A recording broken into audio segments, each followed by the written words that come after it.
Hello, I'm Bishop, and in today's video I'm going to have a quick overview on Dreadnoughts, including Murderfang and Bjorn the Fell-Handed.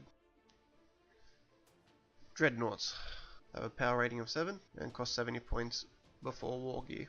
Their movement is 6 inches, their weapon skill and ballistic skill are 3+, strength 6, toughness 7, 8 wounds, 4 attacks, leadership 8, and a 3+ save. They come equipped with an assault cannon, storm bolter, and a Dreadnought combat weapon. The Dreadnought may replace its assault cannon with a twin heavy flamer, twin autocannon, twin heavy bolter, twin las cannon, heavy plasma cannon, or a multi-melter. It may replace its Dreadnought combat weapon and storm bolter with a missile launcher or twin autocannon. It may replace its storm bolter with a heavy flamer. The Dreadnought has smoke launchers. Instead of shooting, you can use its smoke launcher until your next shooting phase. Your opponent must subtract 1 from all to hit rolls when shooting at the Dreadnought. Dreadnought can also explode. 2 ways to run Dreadnoughts in my opinion. Just leave it with the basic war gear it comes with and put it in a drop pod and deep strike it near a unit of infantry and try and get the 9-inch charge, or equip it with dual twin auto cannons and sit it in cover on your lines and just use it as fire support. Venerable Dreadnoughts have a power rating of 8 and cost 90 points before war gear. Same stat line as a Dreadnought, but weapon skill, ballistic skill 2+. They come standard with an assault cannon, storm bolter, and Dreadnought close combat weapon, and have the same war gear options as a regular Dreadnought, but can also replace their assault cannon and combat weapon for a Fenrisian Great Axe and Blizzard Shield, giving the Dreadnought a 3-up invul save. In addition to smoke launchers and explode, Venerable Dreadnoughts have the unyielding ancient ability, where they ignore damage on the roll of a 6.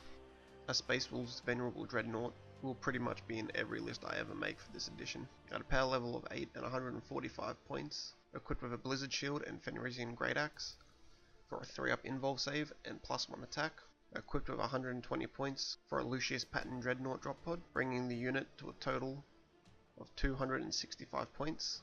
That can fight anything and survive anything. A toughness 7 and a 3-up invulnerable save would be a very difficult unit to kill. The only thing I would avoid charging it into is large hordes that are able to just throw a lot of attacks at it and just kill it through sheer numbers.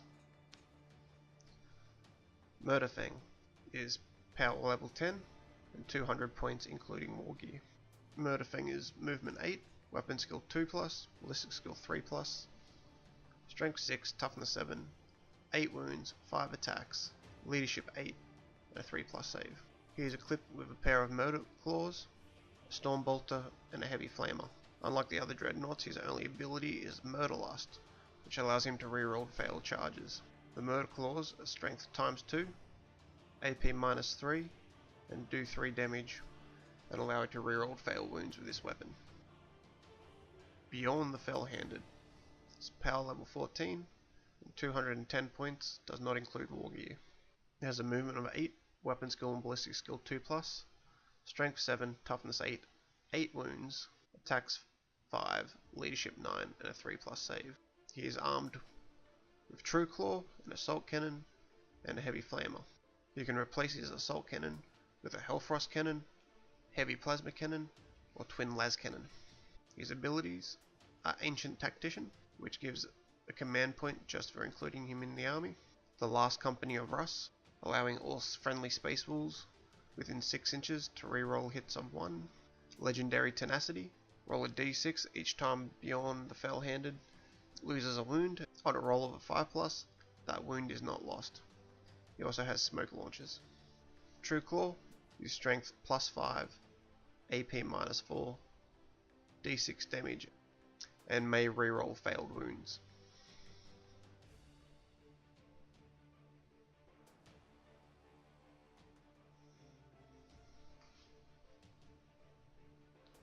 I really like Dreadnoughts. Even in 7th edition, I ran them all the time, even though they were not the most survivable model on the table. Most of the time they would pretty much do nothing and just be killed beforehand. Now that they've been given toughness and an armor save, they're far more durable. Especially with the Venerable Dreadnought with a Blizzard Shield, giving him an all-round 3-up invulnerable save.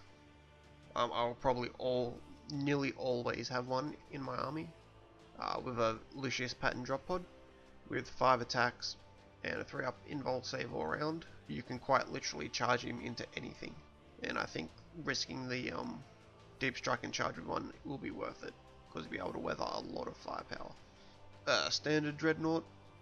If you're looking for something durable to sit on an objective, I would just take a basic one. I wouldn't change any of its war gear. Just sit on an objective, walk it around. Has a decent amount of firepower with 6 shots from the assault cannon, and relatively cheap. Murderfang is also a good choice. He is on the more expensive side at 200 points, but I'd also run him in a drop pod. His movement 8 makes him very fast, and his ability to reroll charges make him very good for that turn 1 deep strike assault. I'd be a bit more choosy with what I charged him at though, probably aiming him at clumps of infantry and heavily armoured infantry. And monsters, I would probably keep him away from Titanics, as if he didn't kill them on the charge or significantly wound them and bringing down their profiles, he would probably not survive. Also, having the character keyword means if you wanted to, you could deep strike him with a unit of Terminators or Skyclaws, keeping them closer to the enemy so they would have to take the shooting before he does, giving him a little more survivability with that infantry buffer. Bjorn, I'm a little undecided on. He's expensive, but his rules are good. I don't know if I'd swap his assault cannon out for a Hellfrost cannon. It would depend on the army I'm playing against. His abilities make him quite good, and his movement 8 makes him rather fast, with a load of attacks and strength 12 attacks. Having 8 wounds and a 5+ feel no pain, and a 3-up save makes him rather durable.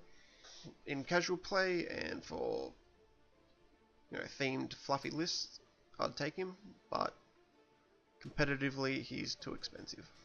He's also a character, meaning you can put a buffer of infantry around him, and that would a buffer of infantry around him, giving him slightly more survivability. As I said, I really like Dreadnoughts, and we'll definitely go into more depth and tactics with them in a later video. That's it for this video today, rather short one, but not a lot to say about Dreadnoughts. In my next video, I'll be covering troop choices with Bloodclaws and Grey Hunters. Thanks for watching, please like, subscribe, leave a comment telling me what you'd like to see me cover next, and I'll see you in the next video.